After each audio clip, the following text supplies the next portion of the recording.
He was Anakin Skywalker, the chosen one, destined to bring balance to the Force. But off-screen, Jake Lloyd's life became a battle far darker, and in a galaxy not so far away. At just 10 years old, he was thrust into global fame for his role in the Phantom Menace, a 4-year-long endeavor between auditioning and post-production. Then overnight, he went from small-town kid to the face of a billion-dollar franchise. And just as quickly, the world turned on him. Mocked by adults, bullied by classmates, hunted by cameras, and blamed for the negative reception of the film by fans. By 12, he quit acting and removed himself from the limelight, but by his 20s, he was in and out of hospitals, having been diagnosed with severe mental unwellness, while fighting the fallout of a childhood stolen by the machine that built him. This is the story of how Hollywood's brightest promise became one of its quietest tragedies. A cautionary tale of fame, pressure, and the cost of being chosen before you even understand what choice means.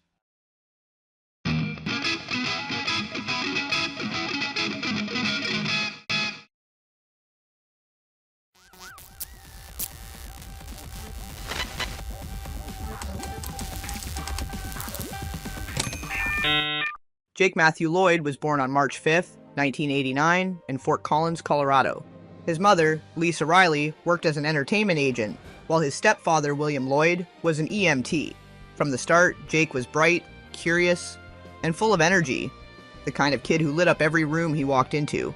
Although small for his age, he had a big personality.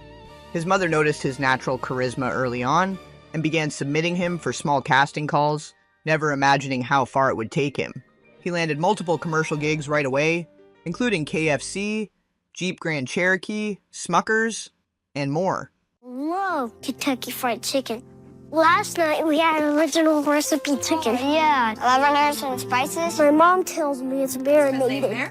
What's marinated? Makes it taste gooder in every bite. The all-new Jeep Grand Cherokee, engineered with QuantaDrive, the only system that operates at maximum capability all the time. Another first from Jeep. It's broken. How'd you get here? The all-new Jeep Grand Cherokee Limited. Better eat your crust, Richard. Why? It gives you curly hair. If Crust would let me kick a ball 50 yards, then I'd eat it. Tim and Richard love strawberry jam spread on warm toast. Now they're the 4th generation of Smuckers making it. Now, if Crust got me A's in school, then maybe. Nope. Curly hair. By age 7, Jake started booking TV guest roles. He had appearances in the ER, in 4 episodes as Jimmy Sweet, as well as The Pretender, proving he could handle serious material even at a young age. I mean, no, of course I'm not, but it's Jimmy. He's got a fever, he's been throwing up. Come on, baby, wake up. Come on. Swing your feet over there. How you doing there, fella? I puked twice in the waiting room. He's kind of embarrassed. There's 6 other men in line for the bathroom. Yeah, it's a little crowded out there. Sorry. Your stomach feels okay? Open your mouth. There you go. Tongue down. Yeah, I don't think it's anything serious. Your garden variety 24-hour virus. Nothing in my mouth for 6 hours. His first major film came in 1996 with Unhook the Stars, an American family drama directed by Nick Cassavetes, where he held his own alongside veteran actors Gina Rowlands and Marissa Tomei. He doesn't talk a lot. No. Come on in. Come on in. Would you like to sit down? No, thanks.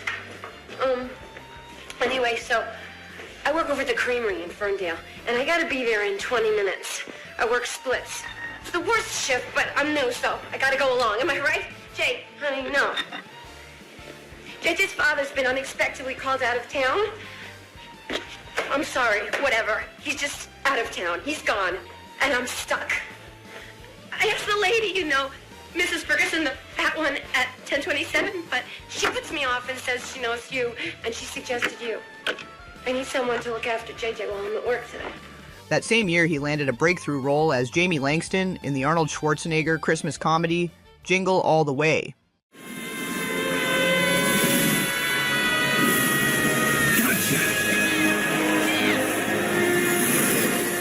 Thanks, Turbo Man. I knew you'd save me. You can always count on me. Was there like a moment for you? Did you see something like when I was a kid? I used to watch comedians and go, oh, that's what I would like. Like Jack Benny used to make me laugh, and all these kind of guys, and Johnny Carson. I thought that's what I want to do. Was there any one thing that you saw? Or you just seemed Arnold like Schwarzenegger. Arnold Schwarzenegger. Terminator 2. Terminator 2, really? Yeah, and that was before I started acting, about 2 or 3 years old. Yeah. Oh. And you thought, well, that'd be cool to do that. I'm Arnold. I kept going, oh, I'm gonna make a film with him. I'm gonna build a house with him and stuff like that. So what was the first thing? Okay, you're in Colorado. What did you do, like commercials and things? No. No. Because I'm in Colorado. It's a pretty fun place, but not very good with the business, you know. Not good for the business. Yeah. Here I have a son that is dying for playing with his father. He's dying to have the latest of the toys. You can always count on me. And he's talking about this Turbo Man doll. Tell me, what do you want? I want the Turbo Man action figure with the arms and legs that move, and the realistic voice activator that says 5 different phrases, including "It's Turbo Time." Accessories sold separately, batteries not included. Well, I'm glad you had to stop and think about it. And I play one of those fathers and husband that is too busy. You got the doll, right? The doll. And this movie is just basically about a guy who's so busy, Arnold's character, to spend time with his kid, he got to get the doll in time. Come on, it's freezing out here. There's 100 people. Because of 2 minutes? Because of 2 minutes, you're not... Me, I'm just crazy. Yeah. So I want the doll too. And I'm a guy who just keeps showing up to put fuel to the fire, man. Find this doll.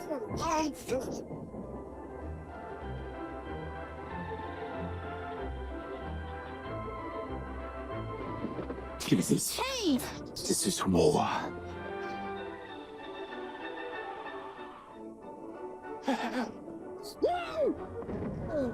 Yeah.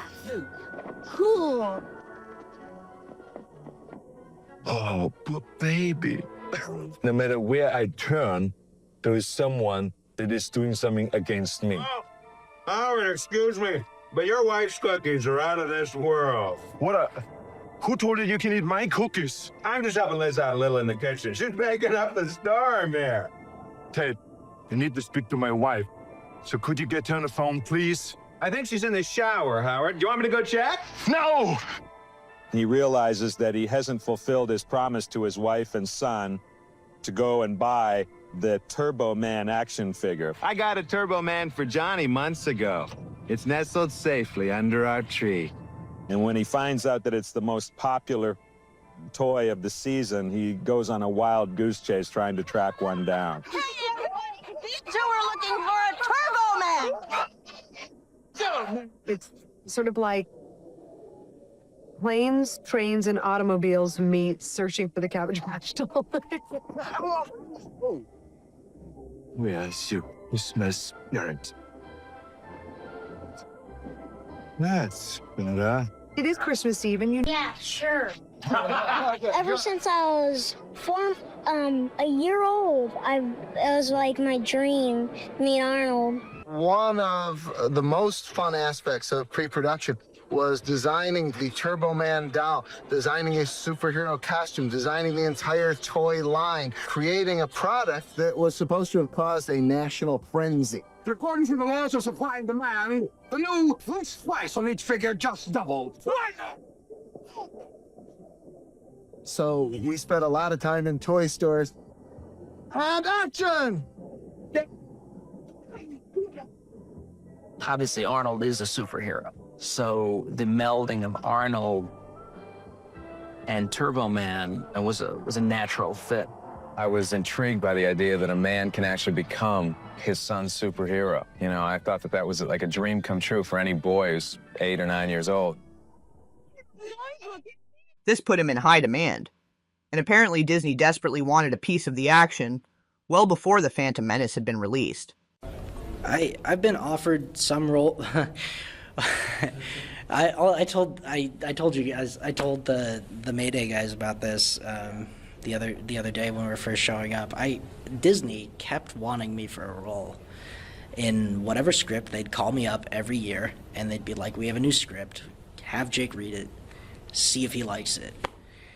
Disney movies of the 90s and early 2000s were not that, or shows, which mainly they wanted me to be in TV, which I did not want to do a Disney TV show.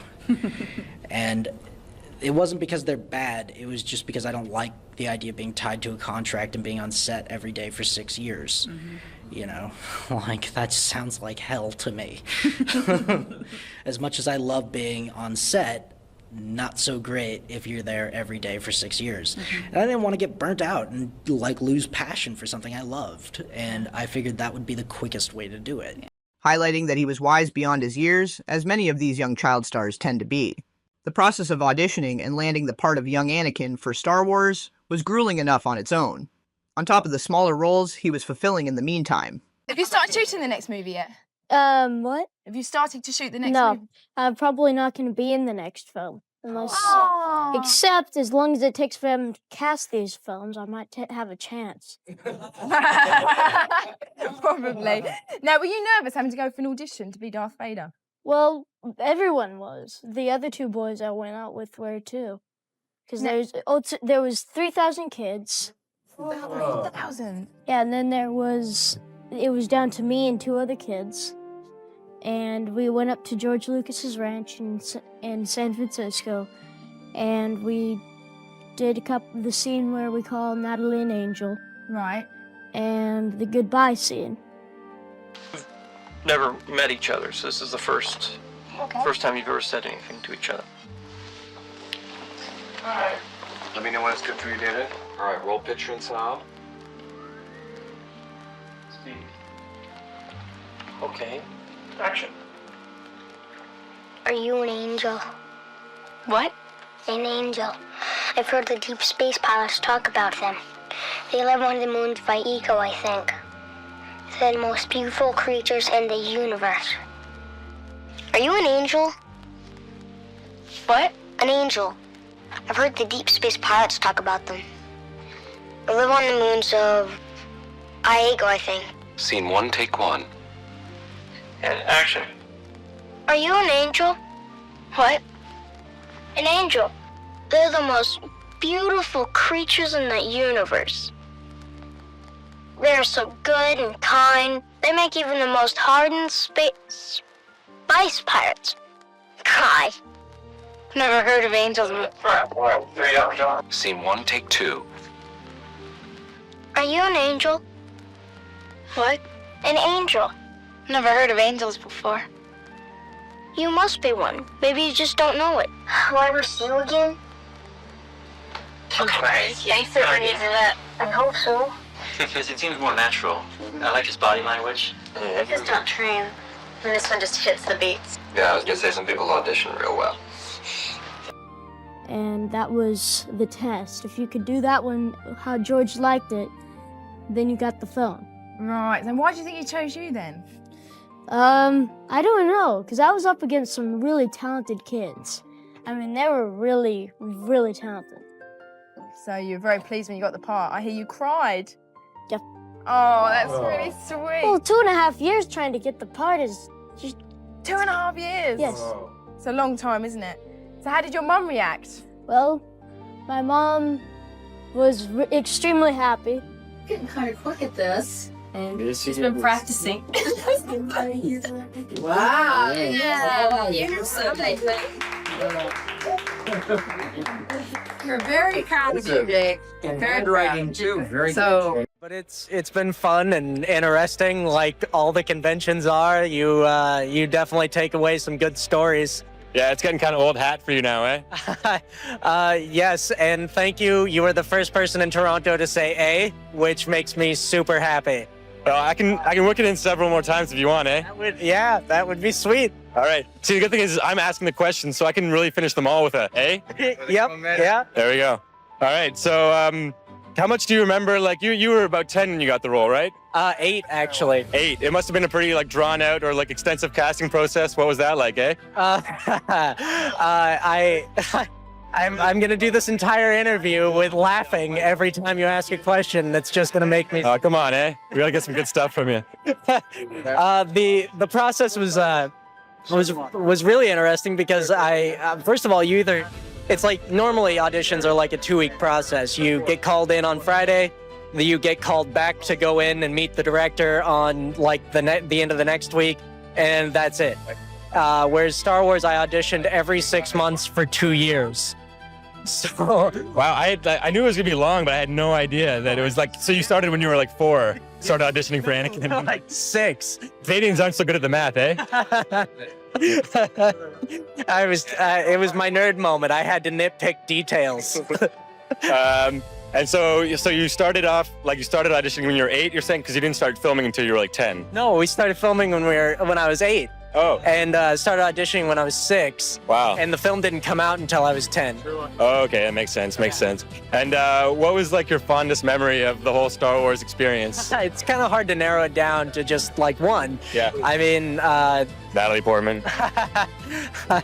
she's a very sweet girl. I mean, they're just things like hanging out in the cafeteria and talking with some of the British guys about grammar and being 8 years old and really stubborn and just being like, no, your is spelled this way, and then being going, I spawned the bloody language, it was spelled this way, and stuff like that. It was. Well, they may have spawned the language, but they've also had a lot longer to ruin it than the New World has. He can see things before they happen. He can help you. As Anakin Skywalker, he's the future Darth Vader, a part he knows well. I was Darth Vader in one Halloween. I miss my mom and dad. 9-year-old Jake is already a Hollywood veteran, with a recurring role on NBC's eerie series, The Pretender. We need to find the body. But Jake says nothing beats doing Star Wars with George Lucas. It was work, but it was more fun than anything. You know, you get to be on the set with everybody. You get to work. You get to be away from school. No. Back at school, he'll probably be the only kid with his own action figure. I have the prototype. There's only 6 released in the entire country. I mean, the world. But he says along with his growing fame comes old friends he never knew he had. Huh? Who are these people? I mean, people have called up going, oh yeah, I met Jake Lloyd and Bill Lloyd on the set of Dante's Peak. Okay. I bet you did. It's his real friends that keep him grounded. They just think I'm a normal kid. They're the people who keep me lightheaded about this entire film because they just kind of go, so? Doesn't matter. It's a film. Thank you, Leonard. Well, you can judge for yourself if it's just a film when Star Wars Episode 1, The Phantom Menace, opens nationwide on May 21st. I don't know about you, Julie, but I can't imagine being 9 years old and at the center of Star Wars. It really is amazing, but he seems like just a young man who can handle it. Jake Lloyd will definitely be a household name once moviegoers see him play young Darth Vader in the highly anticipated Star Wars prequel, The Phantom Menace. But first, you can catch the 9-year-old pretending on the small screen this weekend. May the Force be with you. The Force is definitely with Jake Lloyd in Saturday night's episode of The Pretender, a flashback to the Pretender's childhood. Jake is one of 3 youngsters who befriends a dying girl. My name is Miss Parker. Kind of formal, isn't it? Hi, I'm Faye. Hey. I'm Jared, and this is Angela. He doesn't talk. Even though Jake's character doesn't have a big speaking role, he has a lot to say about guest starring on the show. The Pretender is so fun to work on because it's the Pretender. I mean, what isn't fun about the Pretender? It's just it's so fun. It's just really nice. While Jake enjoys the TV spotlight this weekend, he's also getting lots of attention for his starry role as a young Darth Vader. After the trailer came out, and they're like, oh, you're the kid in Star Wars. I'm like, yeah. They're like, how was it? What is it about? What is it about? I'm like, I can't tell you. I'm sorry. in between takes, we're all sitting there and we're just goofing around, and he's talking about his time in London where it was filmed. So he's a great kid and he's really sweet. So I can't wait to see it. I think it'll be great. And we're all very excited for him. I think it's really exciting. There's going to be a lot of Pretenders Star Wars crossover show, you know, now that we are part of the Star Wars sort of trilogy. Having been 16 years since the release of the first set of Star Wars films, the media hype continued to grow and overshadowed the television movies he'd appeared in just prior to, which, being TV movies, they wouldn't have gotten all that much attention versus a theatrical release. But being he had such a short yet electrifying career, and for how selective he was with the roles he would accept, they're definitely worth mentioning, especially Virtual Obsession, which aired in 1998, also being a futuristic sci-fi that Jake had tried to downplay during press junkets for the Phantom Menace, but for what I'd gathered from the snippets I'd watched, it was just way ahead of its time. Tom just wanted to go on a little trip. That's all.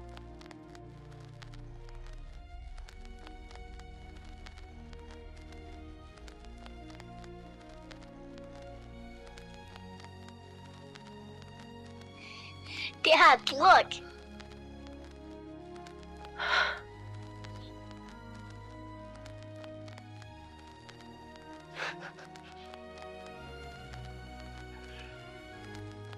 My God, look at you.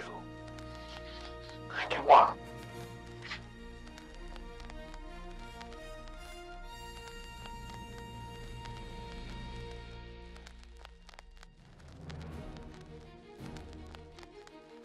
Well, what's it like for you in there? Is it scary? Is it lonely? No, Joe. I'm finally free. I can go anywhere, I can do anything. It's limitless. With its themes of artificial intelligence and consciousness, it was kind of obscure and lacking the film quality oomph it needed to hit the big screen. Director Stanley Kubrick had been attempting to make a film about AI since the mid-70s, and wanted a CGI child to fill the starring role, but computer graphics technology was nowhere near where it would need to be. He'd handed Spielberg the script in 1995, presumably due to his patience and success of working with children within the sci-fi genre. It sat on a shelf until the early 2000s, after Kubrick had passed. Starring Haley Joel Osment, another up-and-coming young star from the era, who later faced his own struggles, simply titled Artificial Intelligence, and a very stark difference from what Kubrick had originally intended, but we'll save that rabbit hole for another day. I'd like to believe Kubrick had all kinds of good intentions, but he was a very private and complicated man.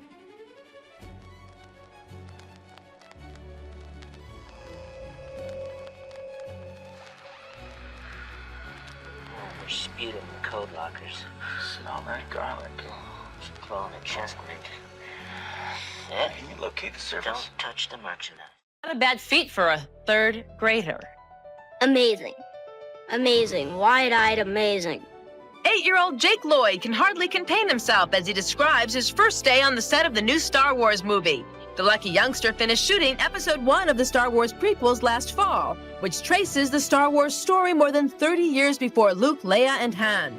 Jack, who got his big break as Arnold Schwarzenegger's neglected son in Jingle All the Way, including It's Turbo Time! beat out over 2,500 actors for the part of young Anakin Skywalker, aka Darth Vader, after director George Lucas reportedly went through an exhaustive 2-year search. He was such a nice guy, and he's an amazing director. I mean, I've worked with like the top of the line directors.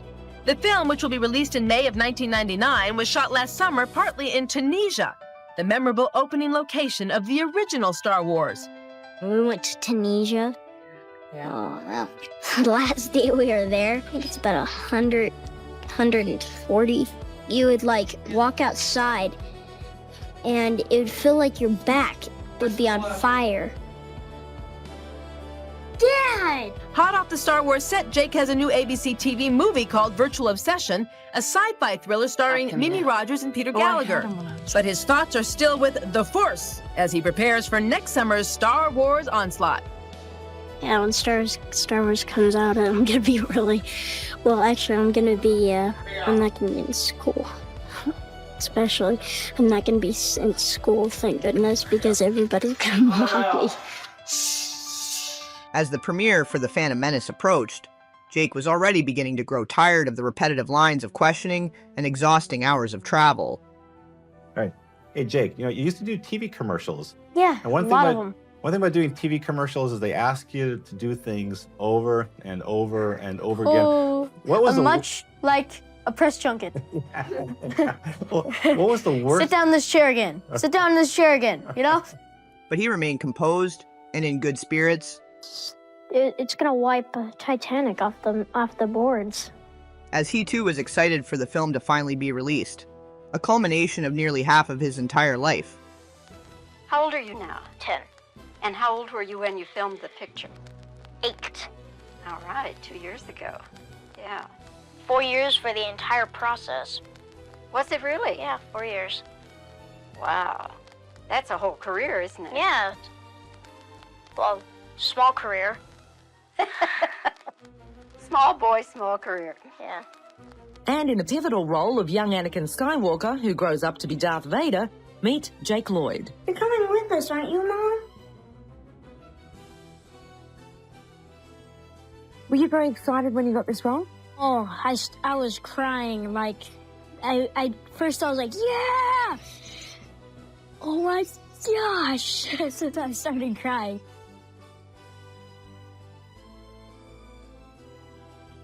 So, this is my house. Did you mind playing someone who turns out to be so evil in so many ways? It's not, like, completely evil, though, so... You can do some pretty nasty things. Well, yeah, but... Serious. Who's the only one who could kill the Emperor? Chopped off his own son's hand, though. So his son got his revenge by chopping off his. That's fair enough. Absolutely. How dare you chop off my hand? Ouch! Already some critics breaking embargoes set by Lucasfilm has published reviews, many seeming keen to cut down this tall poppy who can seemingly do no wrong. Among the audience members I spoke to, there was naturally a fair bit of praise. It was outrageous. It was the best. I mean, that was one of the best films I have ever seen. It was awesome. The sound effects, how you've seen it, right? You saw it? How Sebulba's engine has its own sound. All of them have their own sounds. I just thought it was so amazing. No one could have prepared for the cultural phenomenon that was about to unfold, let alone a child. Uniting the older generation fans with the new, bringing back Star Wars to the big screen, was a massive event. Well, what were you doing at about 4 o'clock this morning? That's when some folks were lining up in front of the Cine 12 theaters at Dakota Square Mall. This man was the first in line, and he'd been there for how long? About 5 hours now. Huh? What force could have possibly been at work to get people in line to line up so early? Well, it was the pull of the new Star Wars film, The Phantom Menace. Some brought their lawn chairs, others brought snacks and books and magazines or newspapers to make the most of their hours of waiting. And even though it meant as many as 5 hours standing in line, Star Wars fans say it was worth it. A night off from work so I could be down here, wouldn't lose any sleep during going to work. Yeah, I came here because, Star Wars, they don't make movies like this anymore. And they're classic, and they're really awesome to see. I think it's well worth it. Like I was telling people, if I didn't work here, I'd probably take today off or wherever I work and be here that early in the morning because I love Star Wars, so. The debut of the Star Wars prequel, The Phantom Menace. A long line out in the cold and rain paid off for many Missoula folks this morning who were first in line for tickets. Phantom, yeah! All right then, the ticket line began wrapping around the building at 5 o'clock this morning after the most diehard of fans spent the night in the vacant lot next door. Seats for the midnight showing quickly showed out once the box office doors opened. As many as 10 tickets were being sold at one time. But to the relief of many fans, Carmike decided to add a 2:30 in the morning showing to their opening night schedule.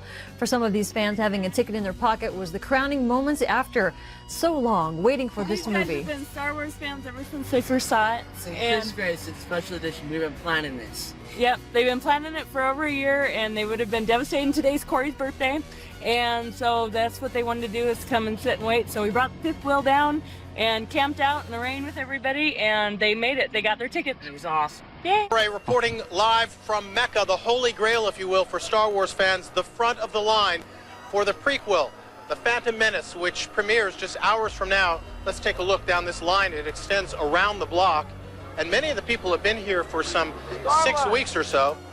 Let's go here. Apollo. Yes, sir. Please come over here. This rather official-looking person is actually a fan waiting in line. First of all, you've been here for 6 weeks. Explain this getup that you're wearing. Basically, this is just a walkie-talkie setup so that me and 2 of the other coordinators for the line can communicate throughout the line, because besides having campers, we invited a lot of people, and so they're lining up by themselves down at the end. So we're just trying to make sure that everybody is, cohesive. And But you're a fan. You waited in line. You bought tickets just like the rest of them. That's all I came out here for. It's just natural instinct to kind of like help out and, try to organize it and make sure that it doesn't fall apart. I mean, there's a lot of people here.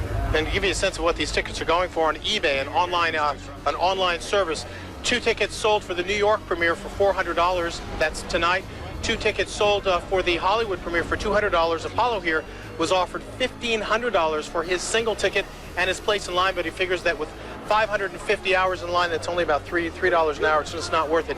Clearly, George Lucas has created a virtual empire with the Star Wars franchise. Here in Memphis, the lines for the Phantom Menace started forming before the sun rose today. Tonight, Action News 5's Jeff Abel's in the thick of it all at the Majestic Theater. Jeff, what's going on there? That is right. The party is on here at the Majestic, and so are the costumes. Look at this. There's Princess Leia over here. There's Darth Vader over there. Many of these people have been here since Sunday afternoon, and it's a very good thing because look at this. The midnight showing is sold out. The Force is definitely with us. You have the music, you have the good guys versus the bad guys, the monster. The film opens at 12:01 Wednesday morning, and the lines are wrapped around the Majestic. Saw the first movie when I was 5, so I figured why not get dressed up and I guess kind of get more involved with the movie. I've been waiting 20 years to see it again. While fans square off on the lawn, 17-year-olds glaze the chops on the grill. We give it to our brother, and we have spent over $200 on nothing but food. First man in line has been standing there since 3 o'clock, 9 hours. I was with my father in 1977 to see Star Wars at the Cedar Bluff 1 and 2, which doesn't exist anymore. And I'm here to see it 20 years later, together with him. So it feels pretty good. It's great. I've been looking forward to this for a long time myself. Others weren't even alive when Luke Skywalker and Han Solo first hit the big screen. I'm hoping it's everything the first ones were and more. And I wasn't around to see the first movies in theater, and I hope this lives up to its name. Australian Lincoln Gasking was first in line at the Chinese theater, and he started a website where fellow fans can participate in the hoopla surrounding the movie. The internet has helped popularize the idea of staying away from work to be part of the opening day crowd. A lot of people in line have been, still going to school and work at the whole time. But from now on in, it's stay at the line. According to one international outplacement firm, employers in this country could lose up to $300 million today in absenteeism costs as people call in sick to see the movie. The scene outside Mann's Chinese Theater in Hollywood just before the midnight show. People had camped out here for weeks to be among the first to see the new Star Wars movie at the very theater where the original Star Wars premiered in 1977. We're going to the 12 line, definitely. We're the diehards, exactly. You bet. Across the country, this may well go down as the biggest movie opening ever, the biggest first-day box office gross. For days now, scalpers have been trying to auction tickets on the internet for $50 to $100 a piece. The hardcore fans speak of Star Wars almost as a religious experience. I have to be there because I'm engaged in the whole mythology of Star Wars. It's fantastic. It's something that touches people at the heart and makes them feel good about themselves. We're following the nationwide Phantom Menace frenzy from the 7 Newsroom. Good evening. Star Wars mania kicks into light speed. Tonight's the night for which Star Wars fans have been waiting, the premiere of The Phantom Menace. Fans are lined up for tonight's show. The first one starts 1 minute after midnight, just an hour away from now. The night team's Christopher May is in Chestnut Hill. Hi, Christopher. Hi, Kim. It might take an appearance by Darth Vader himself to whip this crowd into any more of a frenzy tonight, and it's really no surprise. A lot of these people have been waiting many, many years for this movie, and as you can see with the help of our Star Wars countdown clock, it's less than an hour away. What I am really looking forward to is seeing the blue words across the screen a long time ago in a galaxy far, far away. 10 words that inspired a generation of Star Wars fans will return to the silver screen at midnight, and these diehards are savoring the moment. It's going to be incredible. I think that there's going to be so much energy in the theater. We'll probably have to see it again in a couple days when people are done screaming. They've been lined up at Chestnut Hill General Cinema since 5 o'clock, eating, sleeping, playing cards, watching the original Star Wars, and, believe it or not, looking for transmissions from the Rebel Alliance. It's like being a little kid. It's like being 11 again. You know? Exactly. It's That's what the whole it's all point. about. It's just the spirit of fun. It's just wide open fun. Out here, it all boils down to fun. After years of waiting, months of hype, and even a few weeks of mixed reviews, these people say they're ready to have a good time, no matter what the critics have to say. Sorry to those who are not fans, and for whom that seemed to drag on, but I really wanted you to get a taste of the full experience that it was. I'm not a fan myself, but I can appreciate and respect that this is basically a religion for some people. However, they should all be ashamed of themselves. What came after for Jake was unbecoming for any fan base. It was bad enough that even before the release of the film, news outlets were cutting the poor kid down, to the point that director Ron Howard wrote to Newsweek himself, scolding them for their scathing review of Jake and his performance. And yes, I said Ron Howard. A director Jake had never worked with, who went out of his way to stand up for him, while George Lucas remained silent. Unfortunately, this kind of bullying was not uncommon for young child stars when they had such a rapid claim to fame. How do the kids in school treat you, Henry? Most of them treat me all right. They treat me normal. But some of them, you know, they tease me about E.T. and you know, some other movies. The school thing was the biggest mix-up for me, and that was the hardest thing about working as a kid.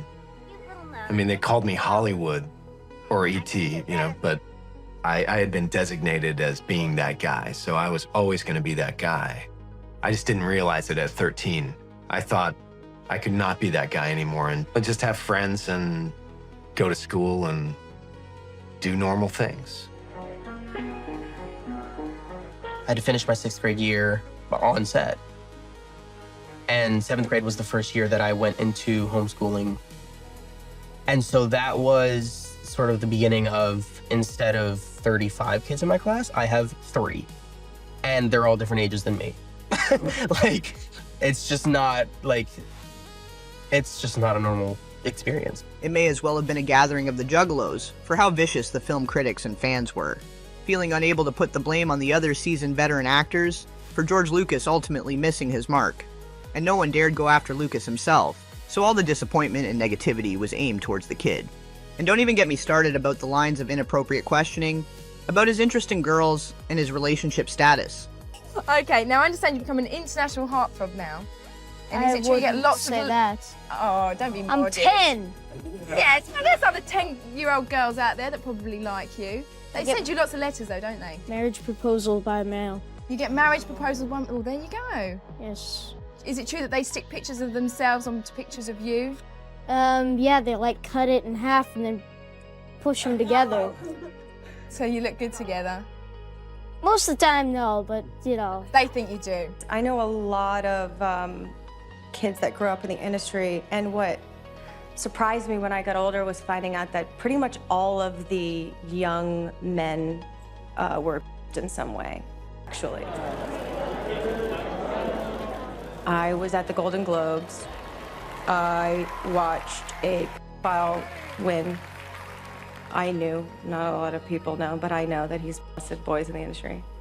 And I watched him get up and accept an award, and I walked out and just started sobbing. And a bunch of people ran after me and they said, what's wrong? And I was just like, I don't know if I can do this anymore. I can't keep watching this happen. I don't know how to handle this. Even if nothing more sinister had happened to him, the trauma of overnight fame, and all that comes with it, needs to be talked about. Why are we not allowed to question the impact this would have on anybody, let alone small children? Boom, boom, boom, boom. Da, da, da, da. Bum, bum, bum, bum, bum, bum. Ba, ba, ba, ba, ba. Dun, dun, dun, dun. Why does the industry go to such lengths to place the blame on people for their mental unwellness? That could very well be caused by the industry itself. Even without the additional layer of exploitation, the frenzied gauntlet of attention and admiration by people who have no idea who you are as a person must be jarring. The identity splitting and having to maintain a public persona that may not align with your own personal character would be tiresome as well. I haven't done a Disney project in over a year now. The people who watch me are still, a lot of the times, really young. I still want to be a good example, and I still want to, but at the same time, right now I'm doing a show about porn. And like, I love that shit. Like, that's what I'm supposed to be doing. I'm an actor, and I want to do cool stuff. So it's a weird balance, like, when you are trying to break out of something, but I also feel the responsibility of being an example for these kids. And I take that seriously, you know? How do I marry what I'm actually doing and what I actually want to be doing with what people want to see from me and what people expect of me? And those two things are not the same. Although I could only find scraps of footage and documentation from the very first Star Wars Celebration Day, which took place April 30th, 1999, in Denver, Colorado, only a month before the release of The Phantom Menace, Jake was quoted saying, "I've learned to hate it when the cameras are pointed at me." I'm not sure if he'd mentioned this on a panel or to a reporter before, during. The trail was scarce to follow. However, this was quoted in a number of articles over the years and seems to trace back to close to, if not on that Celebration Day. Either way, there were plenty of examples of his trying to express how he was being impacted, and him actively being censored. In other media and interviews, he began dropping more hints that he was growing sick of the fame before the movie was even released. He did do some red carpet premiere appearances and a handful of other interviews, but there is very little video that remains between 2000 and 2001, which is odd considering the massive cultural impact, almost as if he was deliberately and methodically wiped from the archives. His final role was in Madison, released in 2001, a sports drama based on true events about a man who comes out of retirement to lead the powerboat racing team for Madison, Indiana, starring Jim Caviezel. Probably supercharger backing down again. Probably.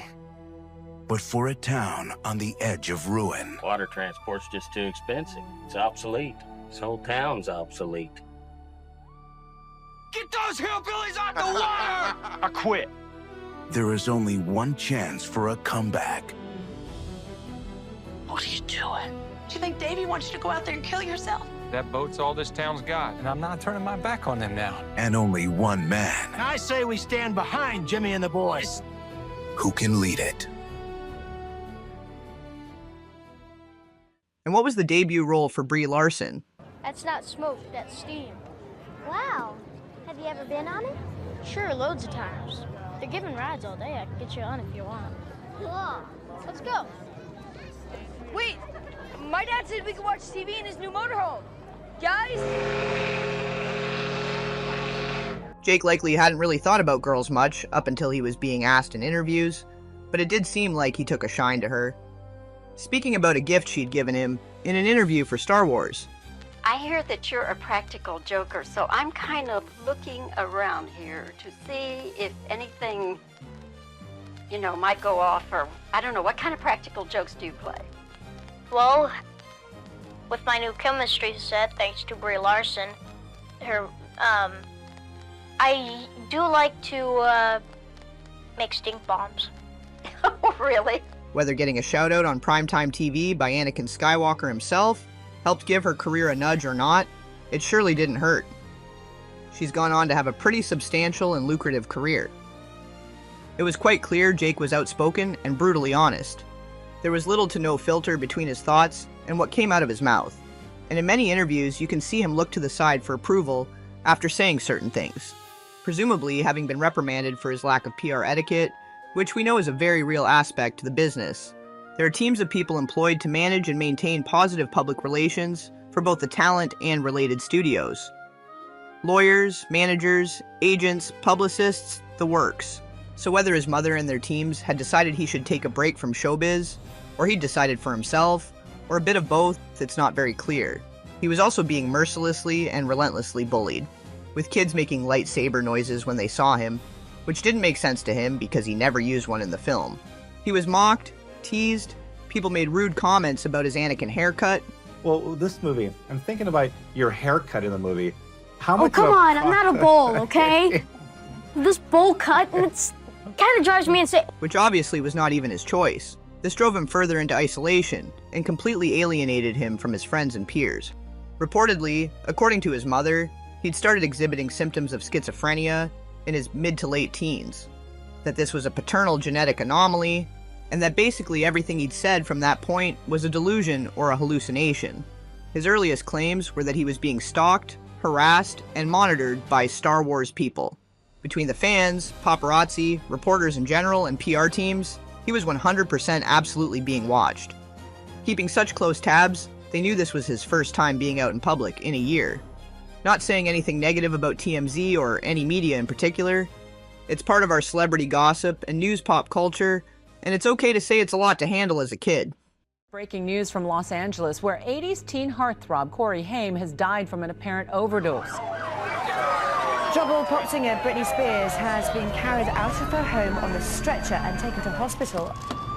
Shia LaBeouf taken out of a Broadway theater in handcuffs after an outburst. Lindsay Lohan spent her first night in jail Tuesday on charges of parole violation relating to a 2007 DUI conviction. That's 90 days in jail. The court is also going to... And his speaking about the different realities makes perfect sense to me when you consider the vast differences between their realities. Born after the original series went off the air, Will Wheaton, the youngest member of the cast of Star Trek: The Next Generation, considers himself without a doubt to be a fan.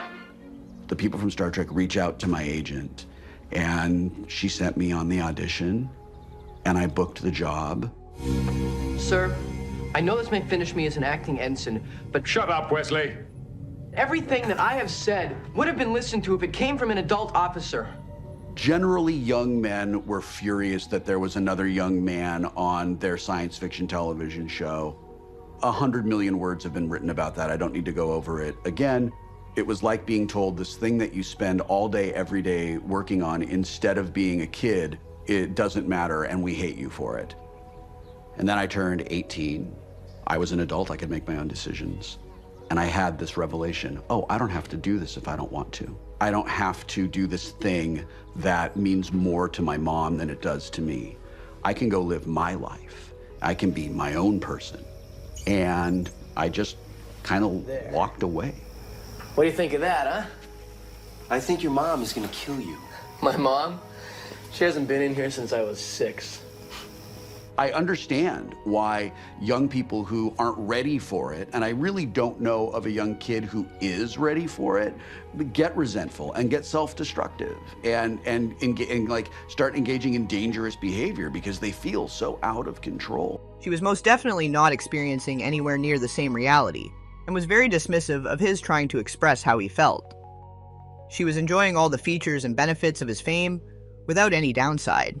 He was doing all the work, having to give countless interviews and make appearances, not only being recognized everywhere he went, but being teased and mocked.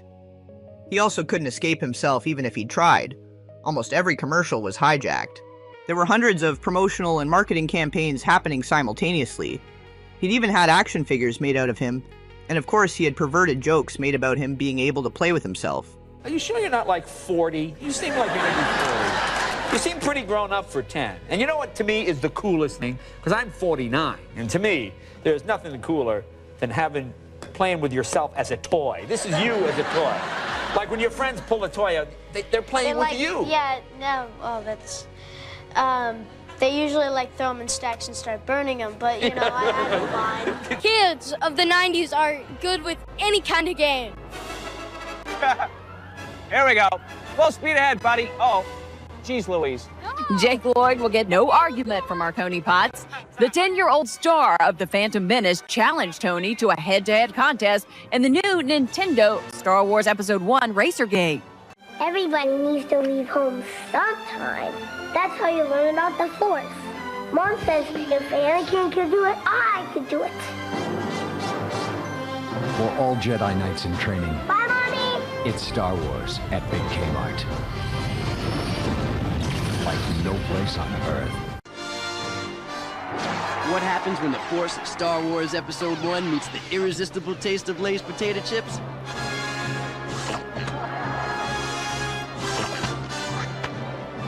Test your power to resist in the Lay's Star Wars Can You Resist game. Fly into the electronic Naboo fighter and clash with the Trade Federation. You're Anakin Skywalker, hurtling into battle against an overwhelming droid fighter assault. I know we're in trouble, just hang on! No.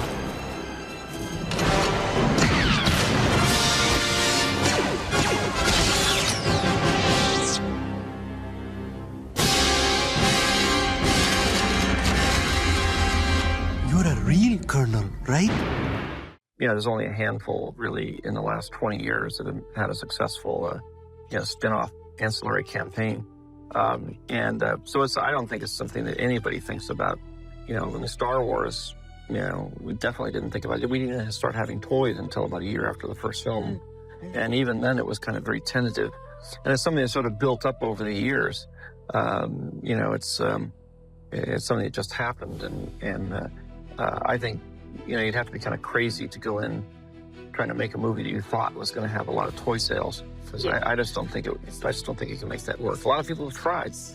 And a lot of people have died trying. Hasbro, the company licensed to make the merchandise for Episode 1, paid $100 million up front for the privilege. A good investment in anyone's book. When it went on sale in America last week, there was pandemonium. Hello, Cyrus. Next to getting married, whenever that happens, this is the biggest thing. And I just can't wait to see my credit card go like berserk over here. Okay. One of these. And what fan wouldn't want to get their hands on the new double-edged lightsaber, the weapon of choice for Darth Maul? And it was no different in Australia, where Midnight store opening had the fans queuing.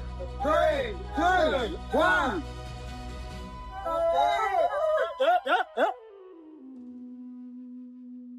My father and mother told me I was crazy coming here tonight. You might as well do it. They reckon they're going to be out of stock for a number of weeks, so you've got to get them while you can. These things are expensive, people. Don't let anybody fool you. It's been fantastic. We had about 300 or 400 waiting out the front here before we opened. But as you can see by the customers and the look on the customers' faces, they're pretty happy with the situation as well. All the collectors have been in tonight. As you can see by the age of the crowd, I don't think there's anybody here under 22. The selection of toys boggles the mind. Every character has a doll that moves, fights, or even speaks. In fact, the toy technology is almost as advanced as the movie. Comtech, short for Communication Output Memory Module, has a microchip so that characters speak, allowing you to recreate scenes from the movie. May the Force be with you. Oh, Maxie B, the Force. It's a collector's paradise with freakish marketing ideas, like the movie's novel being released with 5 different jackets featuring the 5 lead actors. Magazines have followed suit. Respected movie publication Premiere went out with 4 covers, while even America's TV Guide thought a plethora of covers was a good idea. And of course, there's been an absolute hive of activity on the internet. Secrecy was paramount at Lucasfilm, so they set up their own official website at StarWars.com to try to avoid the rumour mongering. It didn't work. Hundreds of Star Wars sites sprung up, peddling false titles, storylines, and basic innuendo. Such was the interest in this little flick. The trailers, released on the internet at the same time as at cinemas, became among the most downloaded items on the web. Meantime, moviegoers were paying full price to go watch a 2.5-minute trailer and then leave before the feature began. Everywhere he went, everything he did, everything was Star Wars and Star Wars people all of the time on a continuous 24/7 loop. So to then have what he was trying to express as a young teen twisted into saying he was delusional was a great disservice to him. Just because it wasn't her experience, and it wasn't happening to her, didn't mean it wasn't happening at all. Having him diagnosed with all these various mental disorders, rather than validating the very real struggles he was having as a child, and in his early teens could very well have been part of what drove him to his mental limits. Schizophrenia is not caused by genetics alone. There is always some other environmental factors and/or traumas that instigate the symptoms and delusions that fuel such a severe degree of mental unwellness. He was also diagnosed as having bipolar at one point, which we now know is a frequent misdiagnosis of dissociative disorders, which are the direct result of severe and/or prolonged childhood trauma. So what really happened to him? I'm obviously not licensed to give any formal diagnosis, But being able to see these indicators and patterns makes us all the more trauma-informed. He was in and out of psychiatric facilities during his teens, but the exact timelines and reasons are unclear, since, like I said, a lot of anything relating to this has been scrubbed. One major incident mentioned was that he had destroyed everything Star Wars that he owned. All his memorabilia, much that would likely be worth millions today, especially with all of the new spin-offs and reboots. Yeah, I don't know if you knew this, but mementos from all the Star Wars movies worth a lot of money. Now, My Jedi costume. Okay. All right, so what kinds of And the things? script. And the book. Okay. Well, And my Jedi costume. I'm sorry. I'm sure there are a lot of conflicting feelings with regards to that, but one thing is for sure, there were a lot of adults feeding off Jake as a child. Look how many adults were profiting from him in his immediate team alone, let alone everyone else involved with the film. From the actors to studio heads, his resentment of both the money and the franchise would absolutely hit a peak. And no matter what he did, the bullying never ceased. You're very proud of you, Jake. And Very handwriting, proud. too. Very So, good, Jake. what's it been like? You've been telling all your friends you're leaving for Star Wars, huh? The only thing I said was, I'm going away for the summer to film Star Wars. And then all these hands raised up for questions. It would be several years before he would return to the convention circuit and giving interviews, but even upon his return, he spoke somewhat negatively about his experience of childhood fame. Pardon these antique snapshots of ye old internets, this early 2000s MTV website for starters, which unfortunately didn't capture the video that went with it, but he speaks at length about how tormented he was and the various ways he was being bullied, how it had affected his mental wellness and had impeded on his ability to live a normal life long after retiring from the business. It was a true love-hate relationship for him, having something he enjoyed and loved so much, turning sour and growing the fungus of resentment. Our next guest is from a galaxy far, far away. Jake Lloyd, a.k.a. Anakin Skywalker. Yeah, I wasn't going to say it. I'm sorry. Now, what have you been up to? The movie came out 99, was it? Yeah. So it's been 10 years. Yeah, and I've been in school the entire time. So, What are you studying? right now I'm studying film and psychology. Okay. So is the acting career over? What's the plan with all that? It seems to be relatively over. I quit acting about 10 years ago, so I think that's pretty well and behind me, and editing seems to be where I'm heading next. Okay, now a decade ago, it was a big deal. Phantom Menace was coming out. You were cast in this thing. It was a bit mysterious. Did you know how big a deal it was at the time? Yeah, it was hard not to know how big of a deal it was. And you would have seen a lot of the world, a lot of red carpet. Yeah. What was that like? What was that like back in the day? It was cool. It was red carpet experience. I'm not a big fan of cameras anymore, but it's awesome. It was fun. Have you still got all the paraphernalia, your little figurines? Have you kept all the merchandise? No. You shunned it a bit? No. I just didn't keep the merchandise. And what about with the ladies? Do you get recognized a lot? Has it helped being the young Anakin? I don't think pulling the Force card would be a really good idea with the ladies. What do you use, the editing card? Yeah, I always use the editing card. So at school, though, you must get recognized. Has it helped you in the editing thing? Or has it been a bit of a hindrance? How do you mean? Being the young Anakin. That doesn't play into it at all. So it doesn't, no one knows about it, or they don't care? That's just the social environment that you're asking about. It was obviously a big part of your life, which is why I'm asking. Yeah? But it seems like you're not real happy about being asked about it? No, I'm plenty happy being asked about it. It just seems that I'm just trying to ascertain the real meaning of your questions and make sure I give you the best interview possible. And what's it like being at events like this? Is it nice that you come halfway across the world and everyone loves you and recognizes you?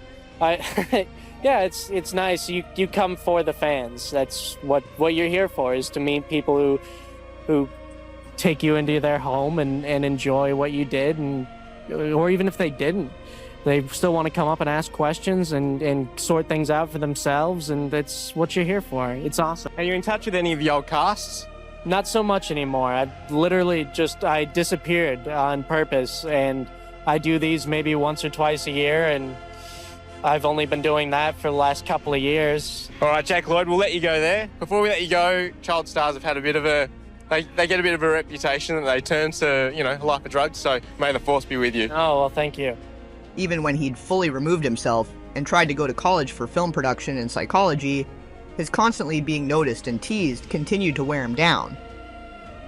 It's been part of my life for the last 10 years. Yeah? Yeah. Is it something High like school is... They wouldn't let it go, so... You know how they can be in high school. They're so charming and intelligent. Awesome people. So, yeah, it was wonderful. College has been similar. Again, you'll never find more intelligent, charming people than the drunk students of a college world. And what are you planning to do when you finish Work? That's, I hope. So, anything in particular? No. Any job at all? The unaimed arrow never misses. So, in this interview, you can see he has some kind of handler alongside him to help coach him through his interactions during the 2014 May Day Film Festival. During this time, he was really leaning into his own passion for film. He had several years of editing experience and was trying to build his own independent platform via Twitch. In 2012, he was looking to direct a documentary film about Tibetan refugees, but it sounds like he was unable to obtain the funding. It's one of the reasons why I in my very first interview on my Twitch channel, we talked about non-industrial financing, you know, going outside of banks or even just industry professionals and entertainment industry professionals to find financing, because it's imperative that independent filmmakers get to make their movies. Yeah. You know, I saw some of the best stuff I've seen in years yesterday. You know, one film in particular was just phenomenal, and it was only like, it felt like 5 minutes. It was great, and it was no budget, and it was done in a day. And it's imperative that these guys get their feelings across. And you know, you can't go into the film industry, or any industry for that matter, expecting something for yourself. You know, the reason I liked being an actor when I was younger was because I felt like I felt it was important to give as much as I could. You know, and as an actor, you are someone else's pawn. You know, you are entirely at the whims and mercies of the director and the actor across from you. You know, and you just have to roll with it and do your best job. And I think if you can get a hold of that in you, then you're probably a lot better off and will be more marketable. You know, I chose a profession that's behind the camera, very much so. Like, no, the shortest scenes in a documentary about a movie is in the editing bay. Like, you know, so I'm just like, yeah, that sounds about right. Yeah, I would love to work on any type of movie. You know, I'm trying to get people from this film festival to come on my show and talk film with me, and I just talked to a couple of other guys who do paranormal web series, maybe showing that on the Twitch channel as well. And I know Ryan's show, we already agreed to air his show, his web series on the channel, and like, very cool. At the moment, I prefer doing stuff with independent filmmakers locally until I move back to LA, in which case which is going to be within a year or so. It's all about connecting, though, don't you think? I agree, and I think that there's a lot of good filmmakers here at this show, and I think a lot of them, it's a mini Hollywood, to quote Ryan. You know, it very much is, and it's impressive in that. And I don't want to see this film festival go anywhere but up. But Ryan's like, no, don't say it, don't say it. Take two. I don't want to see this happen again ever. But yeah, I want to get. I'd like to help offer as much exposure as possible. That's like the only reason I'm here, is that, you know, you bring in a bigger name for a film festival who's, I emceed and stuff, and yeah, I'm doing the panels, but that's not really, if you we're not panning for the sake of my pride and posterity, but if you looked at this room, there are not a lot of people here. And the point is that it's a connection thing. They're hoping that I can help them further grow it, which is why we're filming this, you know. And it's imperative to get the fact that they are good enough people to the point where I'd work with them on a level of selling myself to sell them, you know. And it's giving back. It's the same thing you were talking about when you were younger. You wanted to be able to give back. Yeah. Precisely. It also sounds like his parents had done what so many have with celebrity children, where they're able to circumvent the Coogan account clause by not paying taxes on the earnings and leaving the bill for the child to pay when they turn 18, blaming it on the accountants rather than taking accountability, which generally flushes any of their money that had been put aside for them for all the work they'd done as children, right down the drain. When it came to putting the team together, I just, like I said, I lucked out and I got Cindy, my agent. Cindy has been the backbone of my career and my go-to person for anything I do creatively.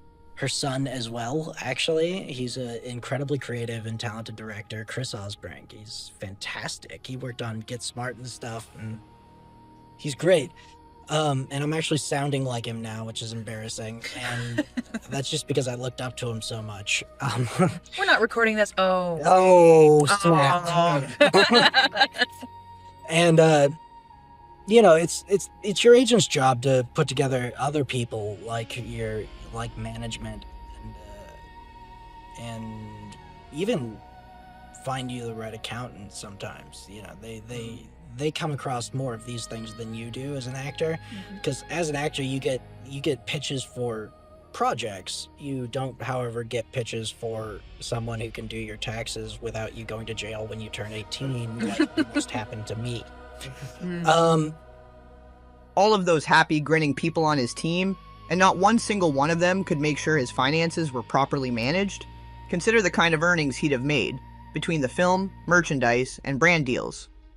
Because it's just as much, you can only learn by trial and error when it comes to picking people out who are in the craft for the same reasons. You know, even when you're talking about commercials, if you don't have an idea, if it comes down to taste and it comes down to things that you want your name on. You know, if you can't be with someone, if you get that hinky feeling when you shake someone's hand, you know, you probably shouldn't invite them to be like a business partner. Trust your gut. You know, trust your gut. You know, if you don't consider yourself well-rounded ever, because when people tell you that, great, take it as a compliment. It's awesome. It's nice to hear. But if you ever consider yourself well-rounded, what that means is you just poked a hole in it. Like, you know, you stop considering yourself, you stop being well-rounded because you're judging yourself. And people who place judgments on you, I suppose, is the best way to identify someone who isn't good to work with in the industry. People who are like, who show up and they go, well, I know this kid was Anakin Skywalker, so I'm gonna meet him and I'm gonna treat him like this. You know, if you go into it and you have preconceptions and you can tell this person has preconceptions about you and is building their entire conversation with you based off of an interview they saw, they're probably a dipshit. Sorry. That's sorry. I think that's a great way to end this panel discussion, actually. The way the incident on June 17th of 2015 was framed versus what was likely actually happening largely differs. He was arrested after taking police on a high-speed chase, while reportedly taking a solo camping road trip to Canada.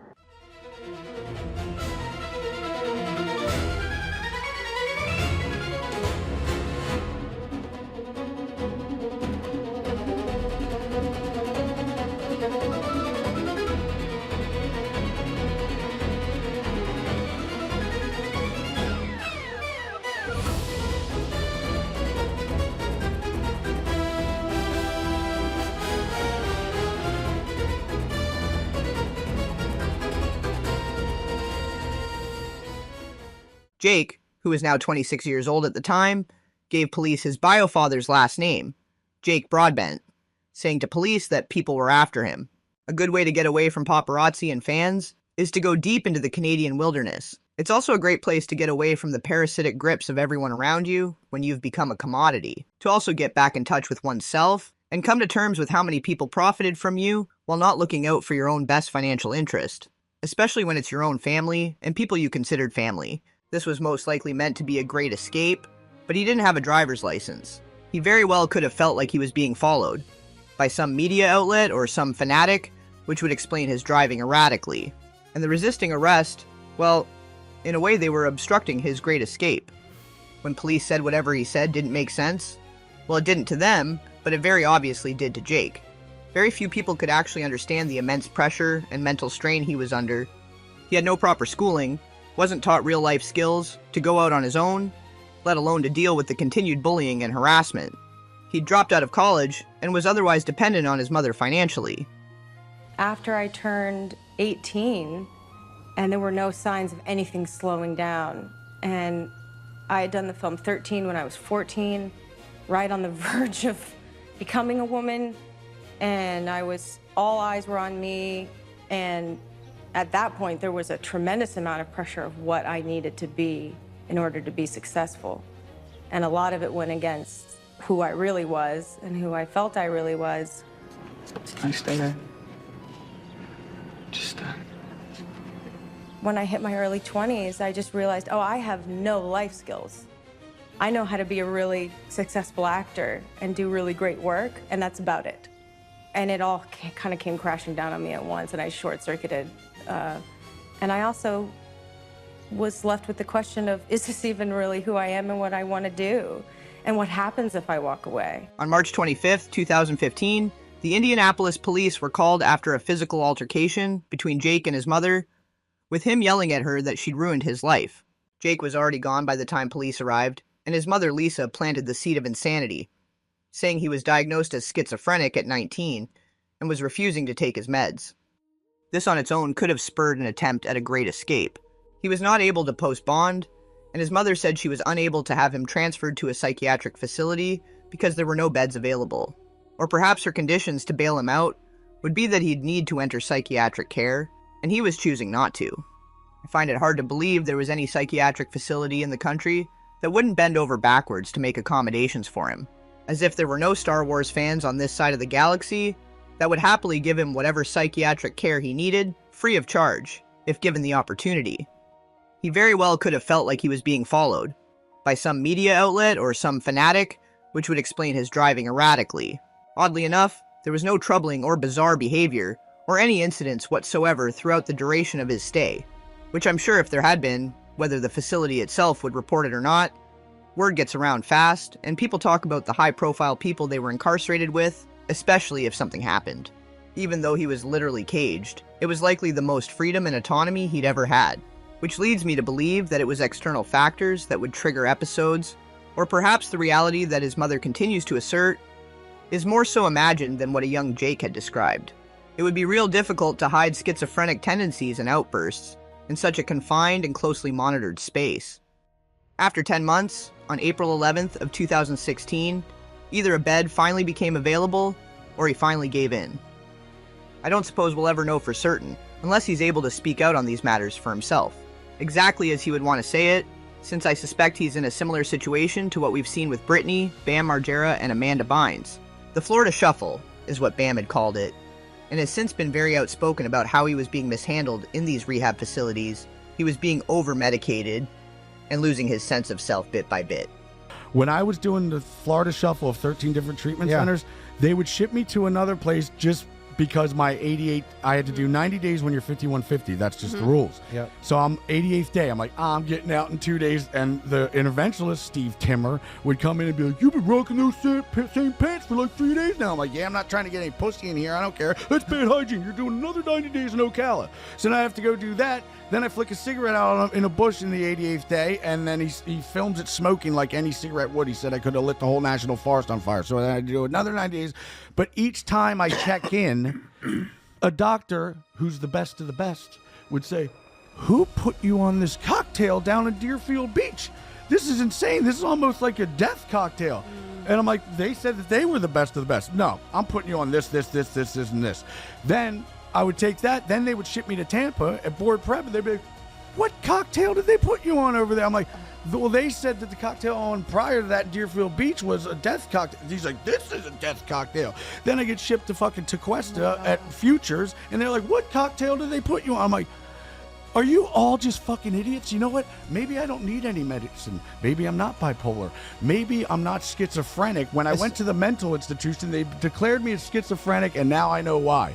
Because when you're sitting there trying to marry your own sneaker, and you're yelling at the trash can for no reason, and I'm sitting there saying that Billy Idol cut off the roof of my purple Lamborghini, and then I shipped it to North Korea because Kim Jong-il wanted to look at it, I sound like a fucking nut. That sounds insane. Yeah, so they're like, this guy thinks he has a purple Lamborghini? Nope. He thinks he's best friends with Billy Idol? Nope. He thinks he's shipped it to Pyongyang, North Korea? Yeah, I did. It's called the Gumball Rally. We shipped a bunch of Lamborghinis and Ferraris there because Kim Jong-il likes sports cars and he wanted to see it at the airport. Fuck you, it's true. Look it up on the interweb.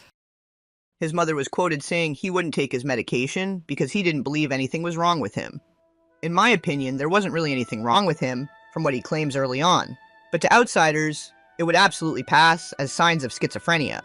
Without personally experiencing that level of relentless bullying, the stalking and monitoring, and management that comes with child stardom, how can we possibly accurately interpret what they're really trying to say while in emotional and mental distress? During college, he felt like he was being followed, and that people with black eyes were watching him. On the surface, that sounds completely insane, but we do know people would be following him around and keeping tabs on him for starters. And what if the term people with black eyes was meant metaphorically speaking? People with ill will and rotten intentions, selfishness, narcissism, or perhaps quite literally, some underground fight club was trying to recruit him or something. But even if there were, we can't talk about it, so moving on. Same with all young stars. Any signs of mental unwellness or bizarre behavior is used as ammo to maintain control and balance within the force, so to speak.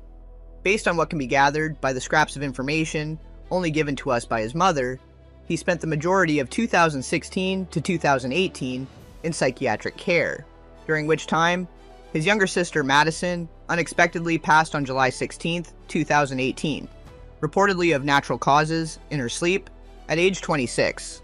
There is very little to no further information or explanation about what kind of natural causes an otherwise healthy and normal 26-year-old had died from. Jake's mental unwellness grew increasingly worse after this, and although it's not clear exactly when he was released from the psychiatric facility, he was once again living with his mother, and in 2020 she claims they moved back to California to be closer to family. This led to what his mother referred to as his worst psychotic break to date, in March of 2023. While driving back from McDonald's, he reached over and turned off the car in the middle of a 3-lane interstate, causing a traffic jam and police to be called to the scene. He again apparently wasn't making any sense, and thus he was re-entered into psychiatric care, this time for a full 18-month stay. In January 2025, he resurfaced and gave an interview to industry insider and independent journalist Clayton Sandell, now staying in a community living facility, which is still outpatient in such a way, but he is still under constant care and monitoring, adequately medicated, and only having positive things to say about his mother in Star Wars. At 36 years old, he says he accepts his diagnosis of schizophrenia and has embraced therapy and being medicated, while his mother coached him through the entire phone call. Lisa went on at length about how childhood fame had nothing to do with Jake's mental unwellness, that it would have happened either way, due to his biological father's family history, how much he still loves Star Wars, she loves Star Wars, everyone loves Star Wars, how much he enjoyed filming, and that he was shielded and protected from everything that came after. Nothing was her or the studio's fault. And obviously a part of him did and still does love the story and the process of filming, but we need to stop only acknowledging the good, and allow young stars to be more candid about the stress and strain that comes with it. That all that glitters isn't gold. In that most recent interview, his mother had literally said Star Wars at least a dozen times, which seemed like she was trying to convince herself that there were no external factors that had contributed to her son's mental health decline more than anything else. I, for one, do not accept that narrative, and I'm not sure how anybody can. Let me know what you think in the comments. Once Bam had gotten away from certain people and was able to take back the reins and take control of his own life, career, and future, he was miraculously able to stop taking medication, get back to doing the things he loved, and reclaim his dignity. And then therapist doctors, my whole day consists of sobriety and doctors and treatment, and nothing neat was happening. Yeah. Now that I'm not obligated to do that, and I'm skating again, I'm stretching again, I'm saying hi to old friends, we're working on new music together, and we're working on new show ideas, and now I get it. Now I'm like, yeah, neat things are happening. I got my passion back to skateboard, and once I have skateboarding back, it all, if you love what you do, then everybody will come back and want to work with you again.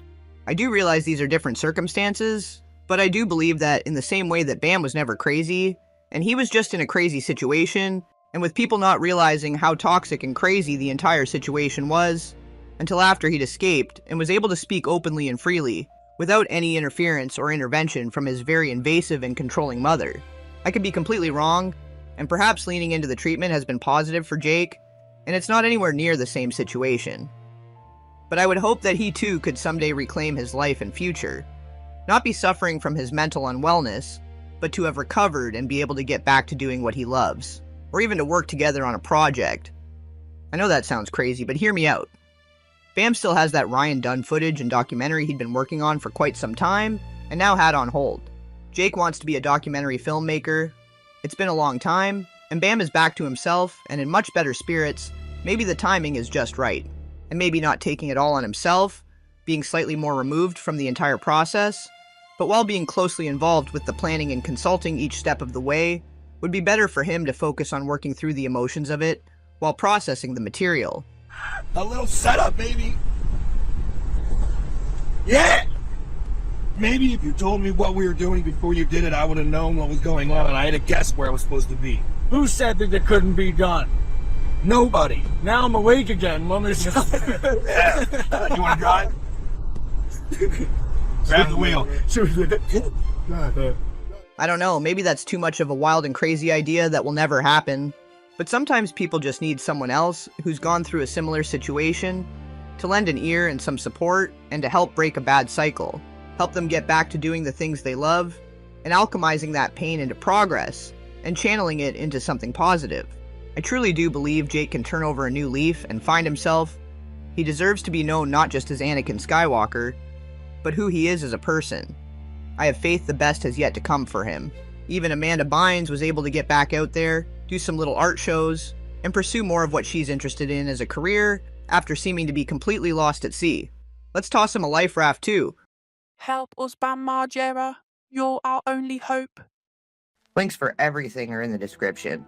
I've started actually posting on Twitter, not just reposting, so if you'd be so kind to drop me a follow over there. I've started expanding and adding more info bits, media, and resources to the Eyes Wide Open Telegram group, so be sure to join us over there as well. Uncensored and bonus content can be found over on Patreon. Make sure to like, share, and subscribe. Keep your eyes open wide, and I'll catch you on the flip side.